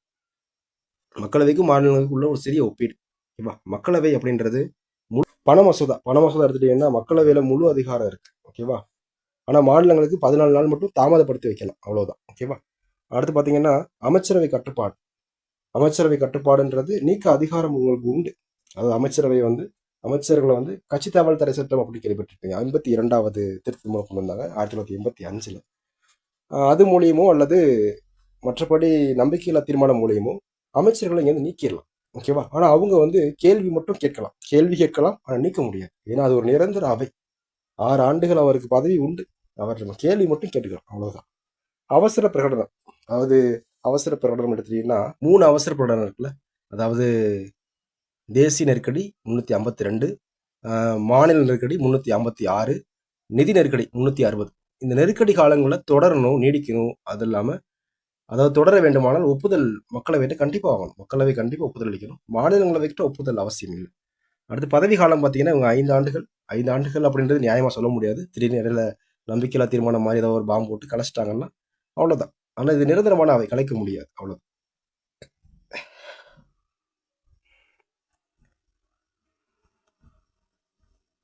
மக்களவை முக்கிய தகவல் பார்க்க போகிறோம். மக்களவையின் தந்தை அப்படின்றவங்க ஜி வி மௌலங்கர் அவர்கள் அழைக்கப்படுறாங்க. இப்போ அவர் தான் முதல் மக்களவைத் தலைவர் ஜி வி மௌலங்கர் அவர்கள். அதிக மக்கள் தொகை கொண்ட மாநிலம் உத்தரப்பிரதேசம், 80 சீட் பிடிச்சிருக்காங்க. தமிழக மக்களவைத் தொகையின் மொத்த எண்ணிக்கை 39. குறைந்த மக்களவை உறுப்பினர்கள் கொண்ட மாநிலங்கள் சிக்கிம் 1, நாகாலாந்து 1, மிசோரம் 1. அப்போ இவங்கெல்லாம் 1 பிடிச்சிருக்காங்க. அதனால வந்து இந்த மாநிலங்களை கொடுத்து வேறொரு மாநிலத்துக்கு கொடுத்து இதில் வேறுபடுறது எதுன்னு கேட்கலாம். அதனால சிக்கிம், நாகாலாந்து, மிசோரம் அவங்கெல்லாம் ஒரு சீட் தான் வச்சிருக்காங்க. ஓகேவா. மக்களவையின் முதல் பெண் தலைவர் யார் அப்படின்னு பார்த்தீங்கன்னா மீரா குமார் அவர்கள். 2009 சம்திங்கில் இருப்பாங்க. இது கூட மக்களவை தலைவர்களை யாவும் வச்சுக்கிற மாதிரி ஒரு வீடியோ நம்ம இதில் போடுவோம், ஷார்ட்கட். ஓகேவா. இது கண்டிப்பாக வரிசைப்படுத்துக்கிறது மாதிரிலாம் கேட்பாங்க. கண்டிப்பாக போடுவோம். சப்ஸ்கிரைப் பண்ணி ஃபாலோ பண்ணி வச்சுக்கோங்க. அடுத்த வீடியோவில் போடுவோம். அவரை தொடர்ந்து மக்களவையின் தலைவராக பதவியேற்ற சுமித்ரா மகாஜன் அவர்கள். ஓகேவா. மீரா குமாரும் முதல் பெண் தலைவர். அடுத்து சுமித்ரா மகாஜன் அவர்கள் 2வது பெண் தலைவர், மக்களவையோட பெண் தலைவர். இந்த சரத்து 108 நாடாளுமன்ற கூட்டம் அப்படின்றத பற்றி நம்ம பேசணும். அதாவது ஜாயிண்ட் சிட்டிங் அப்படின்னு சொல்லக்கூடியது. நாடாளுமன்றத்தில் இரு அவைகளுக்கும், அதாவது மக்களவை மாநிலங்களுக்கு இடையே சாதாரண மசோதாவை நிறைவேற்றுவதில் முரண்பாடு ஏற்பட்டால், அதாவது சாதாரண மசோதாவை, ஓகேவா, மணி மசோதாவோ அல்லது சட்ட திருத்த மசோதாவோ இதில் கூட்டத்தை மூடி செய்ய முடியாது. சாதாரண மசோதா மட்டும்தான் கூட்டம். முரண்பாடு ஏற்பட்டால் அதை தீர்க்க அரசியலமைப்பு சரத்து 108 வழி செய்கிறது. ஓகேவா. அழைப்பு விடுப்பவர் குடியரசுத் தலைவர். இரு அவைகளையும் கூட்டத்திற்கு அழைப்பு விடுக்கிறார். தலைமை தாங்குபவர் யாருன்றதான் சபாநாயகர் தலைமை தாங்குவார். ஓகேவா. அவர் இல்லாத பட்சத்தில் மக்களவை துணை சபாநாயகர் தலைமை தாங்குவார். ஓகேவா. 2 பேருமே மக்களவையிலிருந்து தேர்ந்தெடுக்கப்படக்கூடிய நபர்கள் தான். முடிவெடுக்கும் முறை கூட்டத்தில் சாதாரண பெரும்பான்மை அடிப்படையில் முடிவெடுக்கப்படுகிறது. மக்களவை உறுப்பினர்கள் எண்ணிக்கை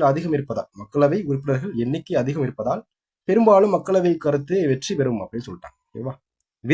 விதிவிலக்குன்னா பண மசோதா மற்றும் அரசியலமைப்பு திருத்த மசோதா இவருக்கு வந்து கூட்ட அனுமதி இல்லை. ஓகேவா. இது வந்து கூற்று காரணங்களை கண்டிப்பா கேட்பாங்க. பண மசோதா மற்றும் அரசியலமைப்பு திருத்த மசோதாவிற்கு கூட்டம் கூட்டலாம் அப்படின்னு முடிச்சிருவாங்க. அப்ப அது தப்பு. ஓகேவா. அனுமதியே இல்லை. ஒன்லி சாதாரண மசோதா மட்டும்தான் கூட்ட முடியும். ஓகேவா. அடுத்து போவோம். இதுவரை நடந்த கூட்டங்களை பார்த்துருவோம். 3 மசோதா வந்து வெற்றி அடைஞ்சிருக்கு. 1961 வரதட்சணைக்காக ஒரு மசோதா கொண்டு வந்திருக்காங்க. வரதட்சணை தொடர்பான சட்டத்தில் இரு அவைக்கும் இடந்த கருத்து வேறுபாடுகள் முதல் கூட்டு தீர்மானம் இதுதான். முதல் கூட்டு தீர்மானம் 1961 கொண்டு வரப்பட்ட வரதட்சணை தடை மசோதா. ஓகேவா. 1978 வங்கி பணி ஆணைய ரத்து மசோதா, அதாவது banking service commission repeal bill. ஓகேவா. ரிப்பீல் பில் தான். ஜனதா அரசு கொண்டு வந்த இந்த மசோதாவை மாநிலங்களவை நிராகரித்ததால் கூட்டம் நடத்தப்பட்டது. ஓகேவா. 2002 பயங்கரவாத தடுப்பு சட்டம், பொடா சட்டம் அப்படின்னு சொல்லுவாங்க, பிரிவென்ட் ஆஃப் டெரரிசம் ஆக்ட், அதை பற்றி கொண்ட ஒரு கூட்டு சட்டம். பயங்கரவாதத்திற்கு எதிராக இந்த சட்டத்தை மாநிலங்களவை ஏற்க மறுத்ததால் வாஜ்பாய் அரசாங்கத்தின் போது கூட்டம் நடத்தப்பெற்று நிறைவேற்றப்பட்டது. ஓகேவா. அடுத்து பார்த்தீங்கன்னா 2008, இதை நான் முதல்ல சொன்னவங்கள்ட்ட, 2008ஆம் ஆண்டு பெண்களுக்கான இடஒதுக்கீடு மசோதா தொடர்பாக விவாதங்கள் எழுந்தாலும் அது கூட்டம் மூலம் நிறைவேற்றப்படவில்லை. ஏன்னா அதை கொண்டு வந்தது மாநிலங்களவை கொண்டு வந்த ஒரு மசோதா. ஓகேவா. ஏன்னா பெரும்பான்மை வந்து மக்களவை இருக்கிறதுனால அது நிறைவேற்ற முடியவில்லை. பெண்களுக்கான இடஒதுக்கீடு மசோதாவை நீண்டகால போராட்டத்திற்கு பிறகு 2023ஆம் ஆண்டு வரலாற்று சிறப்புமிக்க சட்டமாக நிறைவேற்றப்பட்டது. அதாவது சட்டத்தின் பெயர் இது வந்து 2023 வந்து மக்களவையில கொண்டு வந்த மசோதா, அதனால நிறைவேற்றியாச்சு. ஓகேவா. ஓகே ஓகே ஓகே ஓகே சட்டத்தின் பெயர் மட்டும் திருத்துங்க. இந்த சட்டம் வந்து நரிசக்தி வந்தன் அதிநியம். கரெக்டான சொல்றேன்னா, நரிசக்தி வந்தன் அதிநியம் அப்படின்றது பெண்களுக்கான இடஒதுக்கீடு திருத்த சட்டம். ஓகேவா. அரசியலமைப்பு சட்ட திருத்தம் 106 அரசியலமைப்பு சட்டம் திருத்தம் ஆகும். இது வந்து 128வது சட்ட திருத்த மசோதா. ஆக்சுவலா மசோதா நிறைய இருக்கும், அதுல சட்ட திருத்தங்கள் ஆகிறது எத்தனைன்றத கணக்கு. 128 கொண்டு வந்திருக்காங்க, அதுல 106 தான் திருத்தம் ஆயிருக்கு இது வரைக்கும். பேலன்ஸ் எல்லாம் வந்து திருத்தம் ஆகாம மசோதாவே முடிஞ்சு போச்சு, மசோதாவே போயிடுச்சு. அடுத்து நிறைவேற்றப்பட்ட விகிதம் செப்டம்பர் 20, 2023 மக்களவையில் கிட்டத்தட்ட ஒருமனதாக மக்களவையில் செப்டம்பர் 20, 2023 அன்று மக்களவையில் கிட்டத்தட்ட ஒருமனதாக 554 ஆதரவு 2 எதிர்ப்பு நிறைவேற்றப்பட்டது. மக்களவை செப்டம்பர் 21, 2023 அன்று மாநிலங்களவையில் ஒருமனதாக நிறைவேற்றப்பட்டது. ஓகேவா? மக்களவை ஃபர்ஸ்ட் வந்து செப்டம்பர் மாதம் கொண்டு வந்துட்டாங்க 20ஆம் தேதி. அடுத்து மாநிலங்களவை 21ஆம் தேதி முடிச்சுட்டாங்க. அவ்வளோதான், 2 நாளில் முடிஞ்சிருச்சு மசோதா. குடியரசுத் தலைவர் ஒப்புதல் வந்து செப்டம்பர் 29 கொடுத்துருக்காரு. ஓகேவா? முடிச்சுக்கிட்டு ஒரு 8 நாள் கழிச்சு இவருக்கு கொடுத்துட்டாரு, ஒப்புதல் கொடுத்துட்டாரு திரௌபதி முர்மு. ஆனால் இந்த மசோதாவில் ஒரு ஒழுக்கத்தை வச்சே முடிச்சிட்டாங்க. அதாவது தொகுதி மறுவரையறை முடிஞ்சதுக்கு அப்புறம் தான் இந்த மசோதா செல்லுபடியாகும். ஓகேவா? செல்லுபடியாகிறது 15 ஆண்டு காலத்துக்கு தான் செல்லுபடியாகுன்ற மாதிரி கொண்டு வந்திருக்காங்க. பாருங்க இப்போ எப்படிலாம் கொண்டு வந்திருக்காங்க. ஃபர்ஸ்ட் வந்து தொகுதி மறுவரையறை செய்யணும், அப்புறமா தான் பெண்களுக்கு இடஒதுக்கீடு கொடுக்கணும், அதுக்கடுத்து அதை 15 வருஷத்துக்கு அடுத்து நீட்டிக்கணும். அந்த மாதிரிலாம் இருக்கு. முக்கியமான அம்சங்கள் என்னன்றது பார்ப்போம். இடஒதுக்கீடு மக்களவை, மாநிலங்கள் சட்டப்பேரவை மற்றும் டெல்லி சட்டப்பேரவையில் பெண்களுக்கு 33% இடஒதுக்கீடு கொடுத்துருக்காங்க. 1/3 பங்கு. ஓகேவா? 100/1 போட்டீங்கன்னா 1/100 போட்டு அடிச்சு கொடுத்தீங்கன்னா 33 அவ்வளவுதான். உள் ஒதுக்கீடு அப்படின்றது பெண்களுக்கு ஒதுக்கப்படும் 33 இடங்களிலேயே எஸ்சி எஸ்டி மற்றும் பிரிவினருக்கு ஒதுக்கீடு செய்யப்படுறாங்க. அதாவது நம்ம டிஎன்பிஎஸ்சியில் பண்ணக்கூடிய அந்த இடஒதுக்கீடு மாதிரி தான். ஓகேவா? கால அளவு அப்படின்றது இந்த இடஒதுக்கீடு முறை வந்ததிலிருந்து 15 ஆண்டுகளுக்கு அமல் இருக்கும். இந்த இடஒதுக்கீடு முறை வந்ததிலிருந்து 15 வருஷத்துக்கு அமல் இருக்கும். தேவைப்பட்டால் நாடாளுமன்றம் இதை நீட்டிச்சுக்கலாம் அப்படின்னு சொல்றாங்க. ஓகேவா? மக்கள் தொகை கணக்கெடுப்பு 2026, இது தப்பா கொடுத்துருக்காங்க, பிறகுலாம் இல்லை. மக்கள் தொகை கணக்கெடுப்பு 2026க்கு பிறகு அதை எடுத்து 16வது மக்கள் தொகை கணக்கெடுப்பு எடுத்துட்டு இருக்காங்க. இதை எடுத்து முடிச்சுக்கிட்டு தொகுதி மறுவரையறை செய்ய போறாங்க. ஓகேவா? ஏன்னா இதுதானே தள்ளிட்டே வந்துட்டு இருந்தாங்க, செய்ய போறாங்க. தொகுதி மறுவரையறை அந்த கணக்கெடுப்பின் அடிப்படையிலே தொகுதி மறுவரையறை அந்த கணக்கெடுப்பின் அடிப்படையில் தொகுதி மறுசீரமைப்பு செய்யப்பட்ட பின்னரே இந்த 33 இடஒதுக்கீடு அமலுக்கு வரும் அப்படின்னு சொல்றாங்க. நியூஸ் பேப்பர்லாம் இதை வந்து 2029 அமலில் வரும், மக்களவை தேர்தலில் அமலுக்கு வரும் அப்படி போட்டிருக்காங்க. ஓகேவா? அதிக வாய்ப்பு இருக்கு நிறைவேறலாம். இந்த மசோதா வந்து தொகுதி மறுவரையறை மசோதாவை நாடாளுமன்றம் நிறைவேற்றிட்டா இது நடக்கும். ஓகேவா? இல்லைன்னா என்ன செய்யணும் அப்படின்னு பார்த்தீங்கன்னா, தொகுதி மறுவரையறை செய்யலைனாலுமே பெண்களுக்கான இடஒதுக்கீடு நடக்கும் அப்படின்ற மாதிரி ஒரு சட்டத்தை கொண்டு வரும். அப்போதான் அது நடக்க வாய்ப்பு இருக்கு. ஓகே, அடுத்து போவோம். சரத்து 330A அப்படின்றது பெண்களுக்கான இடஒதுக்கீடு, மக்களவையில் பெண்களுக்கான இடஒதுக்கீடு பற்றி கூறுது. 330A அப்படின்றது மக்களவையில் பெண்களுக்கான இடஒதுக்கீடு பற்றி கூறுது. 332A அப்படின்றது மாநில சட்டப்பேரவையில் பெண்களுக்கான இடஒதுக்கீடு பற்றி கூறுது. ஓகேவா? இது ரெண்டையும் தெரிஞ்சுக்கங்க. 330ன்றது 30A மக்களவையில் பெண்களுக்கான இடஒதுக்கீடை பற்றி கூறுது. 332A அப்படின்றது சட்டப்பேரவை, தமிழ்நாட்டுக்குள்ள வந்துருங்க, சட்டப்பேரவைக்குள்ள பெண்களுக்கான இடஒதுக்கீடை பற்றி கூறுது. அவ்வளோதான். உங்களுக்கான ஒரு கேள்வி. இந்த கேள்விக்கு ஆன்சர் தெரிஞ்சு கண்டிப்பாக கமெண்ட்ல சொல்லுங்க. ஐ எம் வெயிட்டிங் ஃபார் ஒரு கமெண்ட். உங்கள் கமெண்ட்டுக்காக மட்டும்தான் நான் காத்துக்கிட்டு இருக்கேன். ஓகே, நாடாளுமன்றத்தில் நேரமில்லா நேரம் அப்படின்றது இங்கிலீஷ்ல 0 ஹவர்ஸ்ன்னு சொல்லுவாங்க. எப்போதிலிருந்து நடைமுறைக்கு வந்தது, எந்த ஆண்டிலிருந்து நடைமுறைக்கு வந்தது? அதாவது நம்ம வந்து நாடாளுமன்றத்தில் கேள்வி கேட்கணும்னா முன்கூட்டியே சபாநாயகர்கிட்ட அந்த மனுவை கொடுத்துருக்கணும். அப்படி கொடுக்காம கேட்கணும் அப்படின்னா 12 மணிக்கு அப்புறம் கேட்கலாம். அதாவது 12 மணிக்கு அப்புறம், 12 மணி அப்படின்றது 00 வந்துட்டு அடுத்து 1 ஆரம்பிக்குதா, அதனால அந்த டயத்தில் கேட்கறதுனால இது 0 ஹவர்ஸ், அதாவது நேரமில்லா நேரம் அப்படின்னு சொல்றாங்க தமிழ்ல. இந்த முறை, இந்த கேள்வி கேட்கக்கூடிய முறை எப்போ வந்துச்சு? நாடாளுமன்றத்தில் நம்ம முன்பதிவு இல்லாமல் கேள்வி கேட்கக்கூடிய முறை எப்போ வந்துச்சு அப்படின்றது உங்களுக்கு தெரிஞ்சுன்னா ஆன்சரை கமெண்ட்ல சொல்லுங்க. இந்த வீடியோ உங்களுக்கு பயனுள்ளதாக இருந்துச்சுன்னா கண்டிப்பாக நீங்கள் வந்து லைக் பண்ணுங்க. பார்ட் 2 வீடியோ இதில் மிஸ் ஆன தகவல்கள் எல்லாம் வச்சு செய்யணும் அப்படின்னா கண்டிப்பாக கமெண்ட்ல சொல்லுங்க, நம்ம செய்வோம். ஏன்னா நாடாளுமன்றங்களில் நிறைய விஷயங்கள் இருக்கு. அதாவது வெள்ளை அறிக்கை அப்படின்னு ஒன்று இருக்கு, அது இல்லாமல் ஓட் ஆன் அக்கௌண்ட் அப்படின்றது இருக்கு, கில்லட்டின் அப்படின்றது இருக்கு. இதெல்லாம் வந்து நம்ம தெரிஞ்சுக்க வேண்டிய விஷயங்கள் தான். கில்லட்டின் அப்படின்றது இந்த கடைசி நேரங்களில் பட்ஜெட் தாக்கல் செய்யும் போது அதை கடைசி நேரத்தில் தள்ளி விடுறது. மீண்டும் மற்றொரு வீடியோவில் சந்திப்போம். ஆசைப்பட்டீங்கன்னா பார்ட் 2 வீடியோவில் சந்திப்போம். ஓகே, கமெண்ட்ல சொல்லுங்க, எதாக இருந்தாலும் கமெண்ட்ல சொல்லுங்க. நன்றி.